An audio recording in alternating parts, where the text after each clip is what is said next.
Sí, estuve con Carla. Y sí, la voy a volver a ver. Ya, dilo, grita, haz tu drama de siempre. Eran las 2:07 de la madrugada.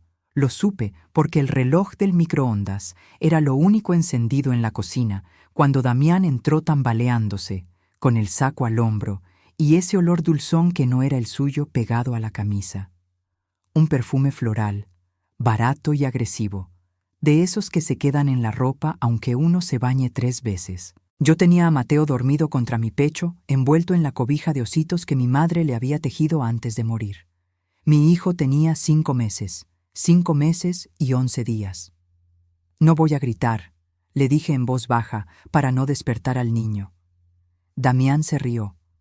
Fue una risa fea, de borracho satisfecho, la risa de un hombre que cree que ya ganó todas las discusiones que le faltan por tener. Claro que no vas a gritar, porque no tienes con qué. ¿A dónde te vas a ir, Elvira? ¿Con qué dinero? ¿Con el sueldito de la planta que, por cierto, tienes gracias a mí? Se sirvió un vaso de agua directo del garrafón, derramando la mitad en la barra. Carla sí sabe lo que quiere. Carla no anda con cara de mártir cambiando pañales. Contigo ya ni sé qué estoy haciendo. Mateo se removió contra mi pecho. Le acaricié la espalda con 2 dedos hasta que volvió a respirar hondo y parejo. ¿Y el niño?, pregunté. Damián se encogió de hombros mientras se aflojaba la corbata. El niño va a estar bien. Los niños siempre están bien. Dio un trago largo. Ahorita lo que necesito es no sentirme muerto en vida. Y contigo me siento muerto, Elvira. Carla me hace sentir vivo. A las 2 de la mañana o a la hora que sea. Así de simple. Debí sentir muchas cosas. Debí sentir que el piso se abría bajo mis pies. Cualquier mujer lo habría sentido. El marido de 13 años parado en la cocina, oliendo a otra, poniéndole nombre a la traición como quien lee una lista del súper. Carla, 2 sílabas. Y con esas 2 sílabas él creía haber cerrado el capítulo de mi vida.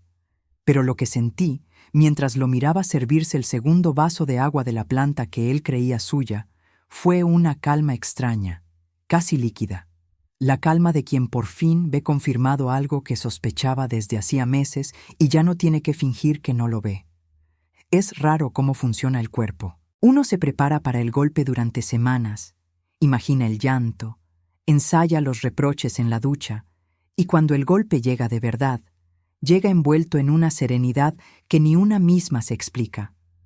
Como si por dentro ya lo hubiera llorado todo de antemano, en pequeñas dosis, cada noche que él no llegaba, cada vez que dejaba el teléfono boca abajo, cada Carla dijo.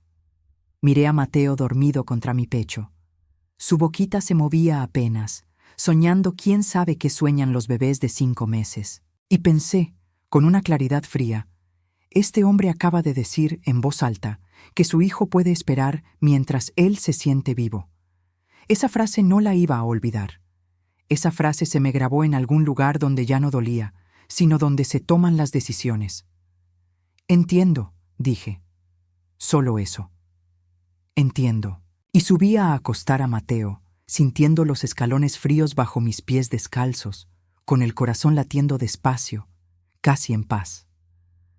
Damián se quedó abajo, seguramente convencido de que me había derrumbado en silencio, de que a la mañana siguiente lo recibiría con los ojos hinchados y una taza de café, rogándole que no me dejara. Así había sido siempre. Así creía él que iba a ser siempre.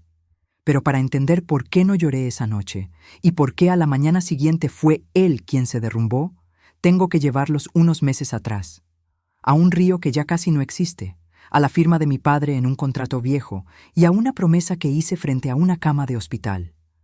Me llamo Elvira Saldívar Cortines. Tenía 44 años esa madrugada. Nací y crecí en Fresnillo, Zacatecas, esa ciudad minera de piedra rosa y viento seco, donde el agua siempre ha valido más que la plata, aunque nadie lo diga en voz alta. Mi padre, don Faustino Saldívar, fue perforador de pozos durante 40 años. Un hombre de manos partidas y palabra de piedra que aprendió, a fuerza de barrenos y bombas descompuestas, donde encontrar agua en una tierra que parecía negarla. En los años 80, Cuando la mina grande empezó a bombear millones de litros para sus procesos y el manto se fue vaciando, mi padre hizo algo que en su momento pareció una locura. Con sus ahorros de toda la vida, compró un terreno polvoso a las afueras de la ciudad, sobre un acuífero que él, y solo él, sabía que todavía tenía agua buena a 120 metros de profundidad. Tramitó ante la autoridad del agua una concesión de aprovechamiento a su nombre. Perforó y encontró el agua que había prometido que encontraría. Sobre ese terreno, con los años, se levantó una pequeña planta purificadora y embotelladora. Agua de la Peña se llamaba por el cerro que se veía al fondo. Nunca fue un imperio. Era un negocio mediano, honesto, que abastecía garrafones a media ciudad, a las escuelas, a 2 hospitales y a los comedores de la mina. Pero el corazón de todo, lo que hacía posible cada litro embotellado, eran 2 papeles que mi padre guardaba en una caja de metal debajo de su cama. El título de concesión del agua, a su nombre, y las escrituras del terreno, también a su nombre. Yo estudié ingeniería hidrológica en la Universidad de Zacatecas. No fue casualidad. Crecí viendo a mi padre leer el suelo como otros leen el periódico. Me llevaba con él a los pozos desde niña. Me sentaba en la caja de la camioneta con un refresco de vidrio y me enseñaba a distinguir el sonido de una bomba sana del de una bomba cansada, como quien enseña a un hijo a distinguir el llanto de hambre del llanto de sueño. El agua habla, Elvira, me decía. No más hay que aprender a oírla. Yo quise entender con números lo que él entendía con las manos, y por eso, mientras mis compañeras de la prepa soñaban con irse a la capital, yo soñaba con acuíferos. Me especialicé en gestión de mantos y tratamiento de agua. Fui de las pocas mujeres de mi generación en esa carrera, y aprendí temprano lo que era que un ingeniero mayor me explicara, muy despacio, cosas que yo sabía mejor que él. Cuando terminé, mi padre me fue dando, poco a poco, la parte técnica de la planta. Yo diseñaba los sistemas de filtrado, monitoreaba los niveles del pozo, llevaba los registros de extracción que el organismo operador exigía, negociaba las renovaciones de la concesión, cuidaba como una obsesión que no sobreexplotáramos el manto. En una región donde el agua se acaba, no sobreexplotar es la diferencia entre tener negocio en 10 años o tener un pozo seco y una demanda encima. La planta funcionaba porque yo sabía cómo funciona el agua, cómo se cuida y cómo se defiende. Esa es la verdad que Damián nunca quiso entender, porque para él el agua era solo un líquido que se metía en garrafones y se convertía en dinero. A Damián Escárcega lo conocí en una feria de proveedores en Zacatecas capital, hace 14 años. Vendía etiquetas y empaques para embotelladoras. Era guapo de una manera cómoda, sonreía fácil, hablaba de crecer, de expandirse, de pensar en grande. Yo tenía 30 años y estaba cansada del olor a cloro y de los hombres del gremio que me hablaban despacio, como si una mujer no pudiera entender una bomba centrífuga. Damián, en cambio, me escuchaba. O yo creí que me escuchaba. Ahora sé que solo estaba midiendo el tamaño del negocio de mi padre. Nos casamos un año después. Mi padre lo recibió con cortesía, pero nunca con entusiasmo. Ese muchacho mira el agua como si fuera dinero, no como si fuera vida, me dijo una vez, y yo me molesté con él por decirlo. Ahora entiendo que mi padre veía cosas que a mí me tomó 14 años ver. Cuando la salud de mi padre empezó a fallar, hace 4 años, tuvimos una conversación que en su momento me pareció puro exceso de precaución de viejo, y que hoy sé que fue lo único que me salvó. Estábamos en su cuarto. Él, ya delgado, con la respiración pesada, sostenía la caja de metal sobre las cobijas. Elvira, me dijo, este negocio no vale por las máquinas ni por el edificio. Vale por 2 cosas, el agua y quién sabe cuidarla. Y las 2 son tuyas, no de tu marido. Lo voy a dejar por escrito, bien amarrado, para que ni él ni nadie te lo pueda quitar cuando yo no esté. Yo protesté. Le dije que Damián era mi esposo, que no había necesidad de esas cosas. Mi padre me miró con una paciencia triste. Hija, el papel no es contra el amor. El papel es para cuando el amor se acaba. Ojalá nunca lo necesites. pero si lo necesitas, más vale que exista. Firmamos esos documentos ante un notario de Fresnillo, don Ismael Reséndez, un mes antes de que mi padre muriera. En ese momento no leí cada línea con la atención que merecía. Estaba demasiado ocupada perdiendo a mi padre. Solo firmé donde él me indicó, con la mano temblando, y guardé la copia sin mirarla más. Ese descuido, curiosamente, terminó siendo una bendición. Nunca hablé de esos papeles con Damián, porque ni yo misma recordaba con exactitud lo que decían. Y él, con los años, se convenció de que la planta se la había heredado, prácticamente, a él. Mi padre murió en marzo. En noviembre nació Mateo, después de 2 abortos y 7 años de intentarlo. Fue el niño más esperado del mundo. Y en esos mismos meses, mientras yo me hundía en pañales, desvelos y una tristeza posparto que nadie en mi casa quiso ver, Damián empezó a cambiar. Al principio fueron cosas pequeñas, de esas que una se explica sola para no tener que mirarlas de frente. Empezó a llegar tarde de la planta, aunque yo, que llevaba la operación, sabía perfectamente que a esa hora ya no había nada que hacer ahí, que las máquinas estaban apagadas y el velador ya había cerrado el portón. Compró un celular nuevo que dejaba boca abajo sobre cualquier superficie y se llevaba hasta al baño, un detalle que las esposas conocemos y fingimos no conocer. Se puso a hacer ejercicio de repente, a los 47 años, después de una década de panza cómoda, y a comprarse camisas entalladas que le pedía a doña Erlinda que le planchara con especial cuidado. Hablaba de una tal Carla, su nueva secretaria, con una frecuencia que al principio me pareció normal y después empezó a doler como una piedrita en el zapato que no se acomoda. Carla dijo, Carla organizó, Carla sí entiende cómo debería crecer esto. Y yo, mientras tanto, me hundía. Nadie habla de eso, pero lo diré aquí. Después de 7 años de intentar tener un hijo, de 2 pérdidas que me dejaron el cuerpo y el alma en carne viva, cuando por fin nació Mateo, en lugar de la felicidad completa que todos esperaban de mí, me llegó una tristeza espesa que no sabía nombrar. Lloraba sin motivo. Me sentía culpable por estar triste teniendo al niño más deseado del mundo entre los brazos. Me levantaba a las 3 de la mañana a darle pecho y me quedaba mirando la oscuridad, agotada hasta los huesos, sintiéndome sola en mi propia casa. Se lo dije a Damián una vez. Le dije que creía que necesitaba ayuda, que algo no estaba bien conmigo. Él me contestó, sin levantar la vista del celular. Todas las mujeres tienen hijos y no hacen tanto drama, échale ganas. Y siguió tecleando. Ahora sé a quién le tecleaba. Una tarde, revisando la contabilidad, porque yo seguía llevando los números, aunque él firmara como director, encontré 3 cargos a la cuenta de la empresa que no cuadraban. Un restaurante caro en Zacatecas, una joyería, un hotel en la carretera a Durango. Ninguno tenía factura de proveedor, ninguno tenía explicación. Guardé silencio, saqué copias de los estados de cuenta y los metí en una carpeta. No sabía todavía para qué, solo sabía, como sabe una cuando de verdad sabe, que algo se estaba pudriendo.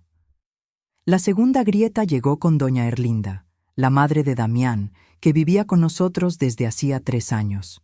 Nunca me quiso. Le parecía que yo era demasiado seca, poco femenina, más ingeniera que esposa. Una noche, creyendo que yo dormía, la escuché hablar por teléfono en la sala. «Mija, ten paciencia», le decía a alguien. «En cuanto Damián arregle lo de los papeles de la planta, se acaba la señora esa, y tú entras derechita. Él ya me dijo que la ingeniera nomás está de adorno, que el negocio prácticamente ya es de él. Lo de los papeles de la planta». Esa frase se me quedó clavada. ¿Qué papeles? ¿Qué estaba tratando de arreglar Damián con la planta que mi padre había dejado tan claramente a mi nombre?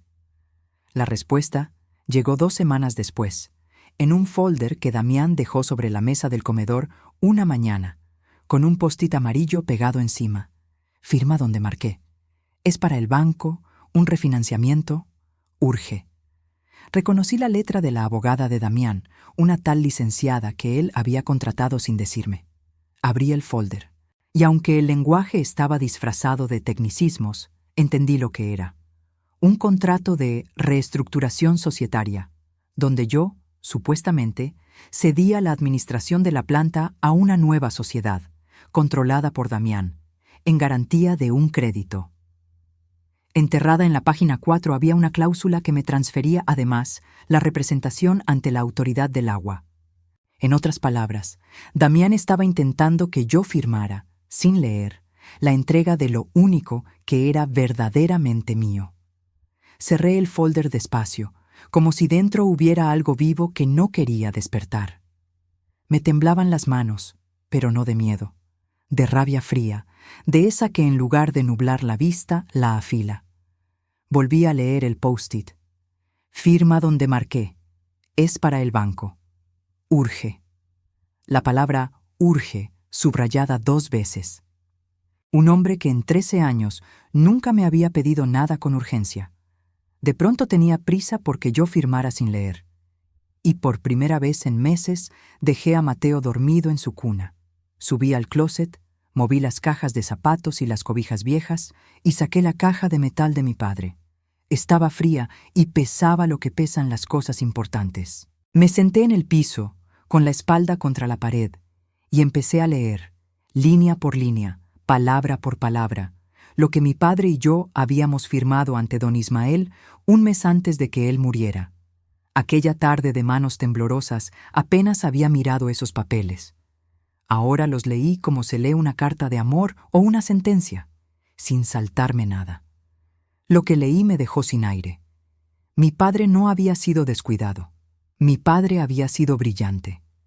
La concesión de aprovechamiento de aguas nacionales estaba, en efecto, a mi nombre exclusivo, intransferible, sin autorización de la autoridad, y con una anotación clara. La titular técnica responsable ante el organismo operador era yo, Elvira Saldívar, por mi cédula profesional de hidróloga. Sin mi firma y mi responsiva, esa concesión no podía operar. Ni Damián ni nadie podía extraer un solo litro legalmente sin mí. Pero eso no era todo. El terreno donde estaba la planta, el edificio, las máquinas, el pozo, no era propiedad de la empresa. Mi padre lo había mantenido a título personal y lo había dado a la empresa en comodato, es decir, en préstamo de uso gratuito. Y en el contrato de comodato, firmado ante don Ismael, había una cláusula resolutoria que yo había firmado sin comprender del todo aquella tarde de manos temblorosas. El préstamo del terreno a la empresa quedaba condicionado a que la dirección técnica y la administración recayeran en mí. Si yo era removida, excluida o despojada de la dirección, el comodato se extinguía automáticamente, el terreno volvía a mi patrimonio personal y la empresa perdía el derecho de ocupar el lugar donde estaba parada. Mi padre lo había dicho con manos de perforador y palabras de notario: el agua es mía, la tierra es mía, y quien me quite a mí se queda sin las dos. Me quedé mucho rato sentada en el piso del closet, con esos papeles sobre las piernas, escuchando por el monitor la respiración de Mateo en el otro cuarto. No sentí euforia, sentí algo más hondo y más triste. La certeza de que mi padre había conocido a Damián mejor que yo, y que había extendido su mano desde la tumba para protegerme de un hombre que yo había elegido. Esa noche no dormí. A la mañana siguiente, cuando Damián preguntó por el folder, se lo devolví cerrado, con el post-it todavía pegado. «Todavía lo estoy revisando», le dije con la voz más tranquila que pude fingir. «Ya sabes que con los temas del banco me gusta entender bien. Dame unos días». «No te tardes», contestó, y había en su tono una impaciencia nueva, la de quien tiene una fecha marcada en el calendario que la otra persona no conoce. Esa impaciencia me confirmó que no tenía tiempo que perder. Al día siguiente dejé a Mateo con mi hermana Rebeca, que es enfermera y vive a unas cuadras, y manejé sola a Fresnillo, a la notaría de don Ismael Reséndez. El viejo notario me recibió como quien esperaba esa visita desde hacía años. Puso los documentos sobre su escritorio, se acomodó los lentes y me confirmó, punto por punto, lo que yo ya había leído. «Su papá era un hombre muy listo, Elvira», me dijo. Muchos vienen aquí a proteger su dinero. Su papá vino a protegerla a usted. Este comodato con cláusula resolutoria y esta concesión a su nombre son un candado casi perfecto. Su esposo puede firmar cuanto papel quiera con su abogada, pero no puede darle a un banco, ni a nadie, algo que legalmente no es de él. La planta se sostiene sobre tierra suya y sobre agua suya. Sin usted no hay planta. ¿Y si yo firmo lo que él quiere que firme?, pregunté. Don Ismael me miró por encima de los lentes. Entonces le estaría regalando, con su propia mano, lo que su padre pasó los últimos días de su vida amarrando para que nadie se lo quitara. Pero no lo van a hacer, ¿verdad? Porque para eso vino hasta acá. Le pedí que preparara 2 cosas. Primero, un acta que dejara constancia formal de que yo, como única titular de la concesión y única responsable técnica, no autorizaba ninguna cesión, gravamen ni reestructuración de la administración de la planta, y que cualquier documento que apareciera con mi firma en ese sentido debía considerarse obtenido con engaño. Segundo, la notificación formal, lista para entregarse, de que en caso de cualquier intento de removerme de la dirección, la cláusula resolutoria del comodato se activaría de pleno derecho y el terreno volvería de inmediato a mi patrimonio personal. No era una venganza. Era ponerle candado, por dentro, a la puerta que Damián creía haber abierto con un post-it amarillo. Don Ismael escribió todo con su letra pausada de notario, sellando cada hoja con ese cuidado de artesano que tienen los hombres de su generación. Mientras lo hacía, me habló de mi padre. Me contó que don Faustino había venido a esa misma oficina 3 veces en su último mes de vida, cada vez más delgado, cada vez apoyándose más en su bastón para asegurarse de que cada palabra quedara bien puesta. Me decía, Ismael, esto no es para hoy. Esto es para el día en que yo ya no esté y alguien quiera aprovecharse de mi hija. Ese día, estos papeles van a hablar por mí. El notario me miró por encima de los lentes. Ese día llegó, Elvira. Y aquí están, hablando por él. Antes de irme, don Ismael me detuvo. Una cosa más, hija. Su padre me dejó una carta para usted, con instrucción de entregársela solo si algún día venía por este asunto, nunca antes. Parece que él sabía que este día llegaría. Me entregó un sobre amarillento con mi nombre en la letra temblorosa de mi padre. No lo abrí ahí. No podía. Lo guardé en el bolso, junto a los papeles, y manejé de regreso a Zacatecas con ese sobre quemándome al lado, sin saber todavía qué me diría mi padre desde el otro lado del tiempo. Esa misma semana pasó lo del perfume. La madrugada del entiendo. Damián creyó que me había roto. Al día siguiente bajó a desayunar silbando, se sirvió café, y como yo no lo recibí con reproches ni con lágrimas, se creció. «Ya pensaste con calma, ¿verdad?», dijo masticando. «Qué bueno. Mira, Elvira, no tiene que ser feo esto. Firmas lo del banco, arreglamos lo de la administración, y tú te quedas en la casa con el niño. Tranquila. Yo me hago cargo de la planta con Carla, que para eso tiene cabeza de negocios. Tú nunca fuiste buena para lo comercial. Solo para las tuberías, cada quien a lo suyo». Doña Erlinda, desde la estufa, soltó una risita. «Así es, mija. Ya era hora de que este negocio lo llevara a alguien con visión». Los dejé hablar. Los dejé repartirse el agua de mi padre sobre la mesa del desayuno como si fuera suya. Terminé mi café, levanté a Mateo de la carriola y les dije, con toda la calma del mundo, «Tienen razón, cada quien a lo suyo. Déjenme unos días para dejar todo en orden y firmamos». Damián sonrió, ancho, victorioso. Carla, esa tarde, le mandó por WhatsApp. Lo vi después, cuando todo salió a la luz. Un mensaje que decía, «Te dije que iba a ceder. Las mujeres como ella siempre ceden. Las mujeres como yo. Vaya que me subestimaron». Los días siguientes trabajé más que nunca, pero no en firmar. Reuní todo. Los estados de cuenta con los cargos del hotel, la joyería, el restaurante, los mensajes que doña Erlinda había dejado descuidadamente en la tablet familiar que compartíamos, donde coordinaba con Carla los tiempos de cuando Damián arregle lo de los papeles. Copié los registros de la Autoridad del Agua que probaban que la concesión y la responsiva técnica eran mías. Y le pedí a mi hermana Rebeca que me acompañara a una cita con la licenciada Aurora Mijares, una abogada de Zacatecas especializada en derecho de aguas y familiar, que había trabajado antes con el organismo operador. Aurora revisó todo con una lentitud que me ponía nerviosa. Iba pasando las hojas, haciendo anotaciones al margen con un lápiz, deteniéndose de vez en cuando a releer un párrafo. Rebeca me apretaba la mano por debajo de la mesa. El reloj de la oficina hacía un tic-tac que se me hacía eterno. Al final, Aurora juntó todos los papeles, los alineó golpeándolos suavemente contra el escritorio, se quitó los lentes y me miró a los ojos. Elvira, permítame ser clara, porque usted merece claridad y no falsas esperanzas ni exageraciones. Su esposo cometió un error de soberbia enorme. Intentó despojarla de algo que jamás fue suyo, y para hacerlo necesitaba justamente su firma. Piénselo.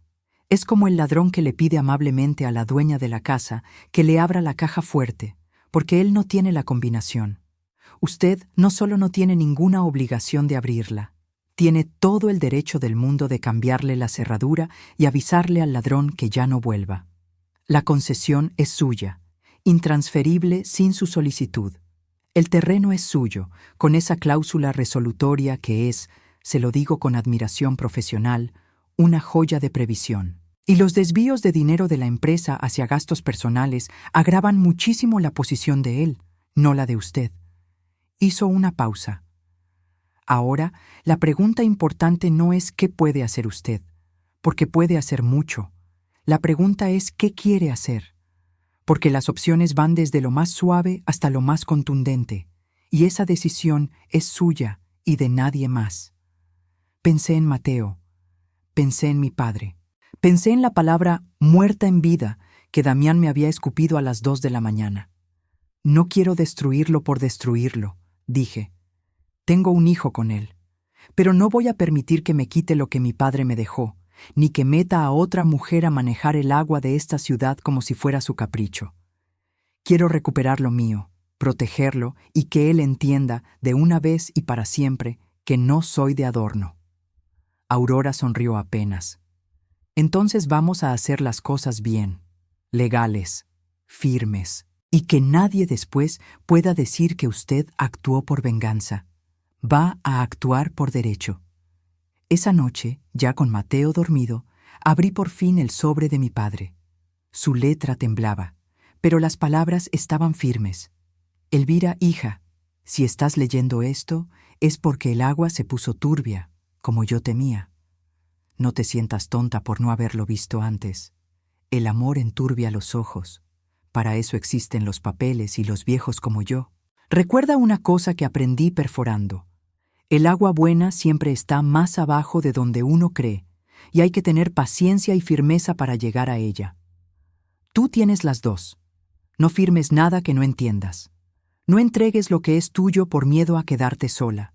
Preferible sola y dueña de tu pozo, que acompañada y sin agua.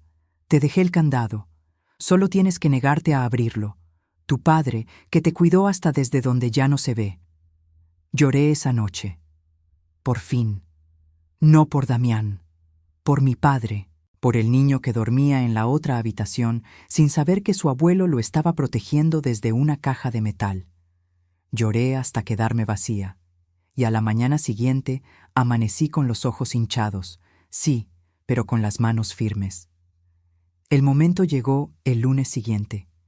Damián había convocado, sin decirme por qué, a una reunión en la planta. Yo sí sabía por qué. La licenciada del banco, su abogada y un funcionario del organismo operador iban a estar ahí para cerrar la reestructuración. Damián quería que yo firmara delante de todos para que no me echara para atrás. Quería testigos de mi rendición. Me arreglé con calma. Dejé a Mateo con Rebeca. Metí en un portafolio todos los documentos, ordenados por Aurora en carpetas etiquetadas, y llegué a la planta de mi padre, sobre el terreno de mi padre, con el agua de mi padre, 15 minutos antes que nadie. Saludé a los trabajadores por su nombre, como siempre. Revisé por costumbre el nivel del tanque de captación y esperé. Damián llegó rodeado de su séquito, su abogada, 2 hombres de traje del banco, el funcionario del organismo y Carla, con un vestido entallado y una carpeta que abrazaba como si supiera de qué se trataba. Doña Erlinda venía atrás, con su bolsa buena, vestida como para una fiesta. Habían venido a celebrar mi derrota. Nos sentamos en la sala de juntas, esa que yo misma había mandado acondicionar años atrás. Damián tomó la cabecera, extendió el folder frente a mí y destapó una pluma con gesto teatral. Bueno, señores, gracias por venir. Vamos a firmar la reestructuración de Agua de la Peña. Mi esposa, y lo dijo con una condescendencia que hizo sonreír a Carla, ya está de acuerdo en ceder la administración para que podamos crecer como se debe. Elvira, firma aquí, aquí y aquí. Miré la pluma, miré a Carla, miré al funcionario del organismo, que era el único ahí que, sin saberlo, tenía la respuesta a todo. Antes de firmar nada, dije, con voz clara y tranquila, quisiera hacerle una pregunta al ingeniero Salcido, del organismo operador. Ingeniero, ¿a nombre de quién está la concesión de aprovechamiento de aguas de esta planta? El funcionario, sorprendido de que le hablaran, revisó su carpeta. A nombre de la ingeniera Elvira Saldívar Cortines, y la responsiva técnica también. ¿Es usted, verdad? Soy yo, dije. ¿Y esta planta puede extraer o embotellar 1 solo litro de agua legalmente sin mi firma y sin mi responsiva? El ingeniero Salcido negó con la cabeza, incómodo. No. Sin la titular de la concesión y sin responsiva técnica vigente, la extracción sería ilegal. Se clausuraría el pozo. Un silencio distinto cayó sobre la mesa. La abogada de Damián empezó a hojear sus papeles con nerviosismo. Damián se rió, pero fue una risa que ya no le salió entera. Elvira, no hagas escenas. Firma y ya. La concesión se traspasa con la reestructuración. No, dijo el ingeniero Salcido, sin que yo tuviera que hablar. Una concesión de aguas nacionales no se traspasa firmando un contrato entre particulares.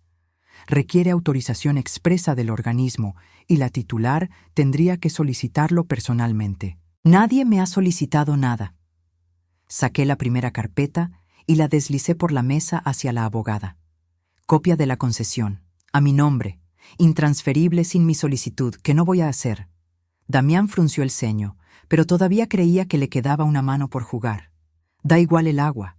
La empresa es dueña de la planta, del terreno, de las máquinas. Tú administras, pero los bienes son de la sociedad, y la sociedad la controlo yo. Saqué la segunda carpeta. El terreno donde estamos parados no es de la empresa, dije. Es propiedad personal de mi padre, y ahora mía por herencia. La empresa lo usa en comodato, en préstamo. Aquí está el contrato, firmado ante el notario Reséndez. Y tiene una cláusula, Damián, que quiero que tu abogada lea en voz alta.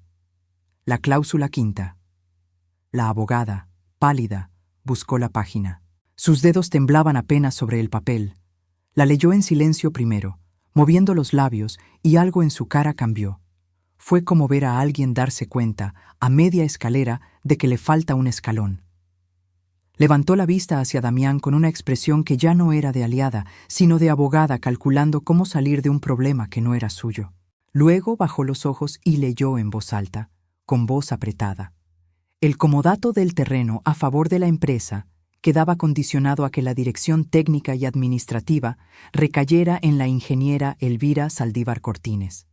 En caso de que ella fuera removida, excluida o despojada de dicha dirección, el comodato se extinguiría de pleno derecho y el inmueble regresaría al patrimonio del acomodante, quedando la empresa obligada a desocupar de inmediato.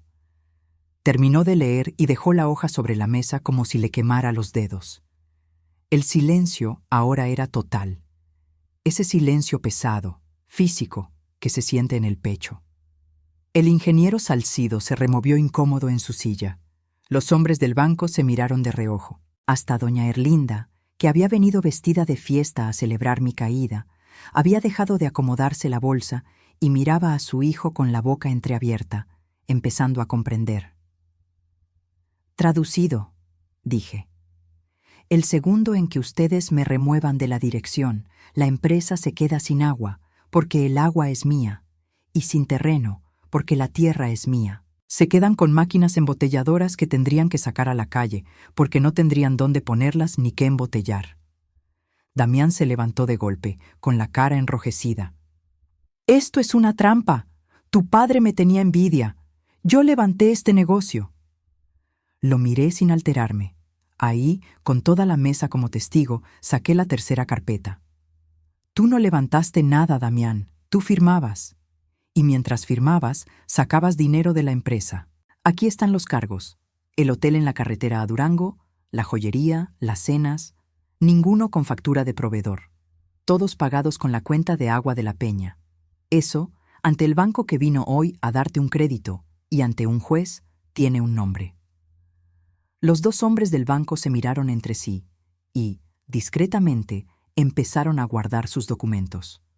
Uno de ellos carraspeó. «Nosotros vamos a suspender el trámite de refinanciamiento. Con esta información no podemos proceder. Con permiso». Se levantaron y se fueron casi sin despedirse. La abogada de Damián cerró su portafolio con manos torpes. «Licenciado», le dijo a Damián, ya de pie, «yo no puedo continuar con esto. Usted me presentó esta reestructuración como algo consentido y legítimo. Esto es otra cosa. Búsquese otro abogado». Y se fue también. Carla fue la siguiente. Se levantó despacio, apretando su carpeta contra el pecho, mirando a Damián como si por primera vez lo viera con claridad. No un empresario con visión, sino un hombre a punto de quedarse sin nada. Sin decir palabra, tomó su bolsa y salió tras la abogada. «Los mensajes que después vi, me dijiste que la planta era tuya, me mentiste, no me metas en tus problemas», confirmaron que su amor por Damián pesaba exactamente lo que pesaba la planta que creyó que él tenía. Quedamos Damián, doña Erlinda, el ingeniero Salcido y yo. Damián se dejó caer en la silla, mirando la mesa llena de carpetas abiertas como quien mira los restos de algo que creyó indestructible. «¿Y ahora qué?», murmuró. «¿Me vas a echar? ¿A tu propio esposo?» «No», dije. «No te voy a echar de un lugar que nunca fue tuyo. Simplemente voy a dejar de sostenerte. Es distinto. No hubo gritos, no hubo esposas, ni patrullas, ni cuentas congeladas por arte de magia. Hubo algo más lento y más definitivo. La verdad, puesta sobre una mesa, carpeta por carpeta. Las consecuencias llegaron en su propio tiempo, como llega el agua a un pozo, sin prisa, pero sin pausa. Ese mismo mes retomé formalmente la Dirección Única de Agua de la Peña, respaldada por la concesión, el comodato y el acta notarial. Como Damián figuraba como director en la sociedad, la licenciada Aurora tramitó su remoción conforme a los estatutos, que, otro detalle que mi padre había cuidado, reservaban decisiones clave a la titular de la concesión. Damián intentó pelear, contrató a otro abogado, gritó en un par de reuniones. Pero no se puede pelear por el derecho a estar parado en un terreno que no es tuyo, usando agua que no es tuya. Cada intento suyo chocaba contra los papeles de mi padre, como el agua choca contra la piedra. Podía golpear todo lo que quisiera. La piedra no se movía. El divorcio fue largo pero limpio. No peleé por arruinarlo. Peleé por lo justo. La planta, el terreno y el agua se reconocieron como míos, por herencia y por derecho, ajenos a la sociedad conyugal gracias a la previsión de mi padre. Damián se quedó con su auto, con la mitad de nuestros ahorros comunes, los personales, no los de la empresa, y con una pensión alimenticia para Mateo que un juez fijó y que yo jamás le he tenido que reclamar 2 veces, porque también eso quedó bien amarrado. Doña Erlinda se fue a vivir con él a un departamento rentado en Zacatecas. La última vez que la vi, en una audiencia, ya no tenía la sonrisa de quien reparte negocios ajenos sobre la mesa del desayuno. Los desvíos de dinero no los usé para mandarlo a la cárcel. Aurora me explicó que podía denunciarlo, pero que un padre con antecedentes penales tampoco le hacía bien a Mateo. Los usé para lo que servían, para blindar el acuerdo, para que Damián no se atreviera a exigir un solo peso de la empresa, y para que entendiera que su lugar en Agua de la Peña se había terminado el día que decidió que Carla lo hacía sentir vivo a las 2 de la mañana. Carla renunció a la secretaría antes de que yo tuviera que decidir qué hacer con ella. Se fue de la ciudad, según supe. La visión de negocios que Damián tanto le celebraba le alcanzó, al menos, para no hundirse con él. La reconstrucción no fue una escena de película.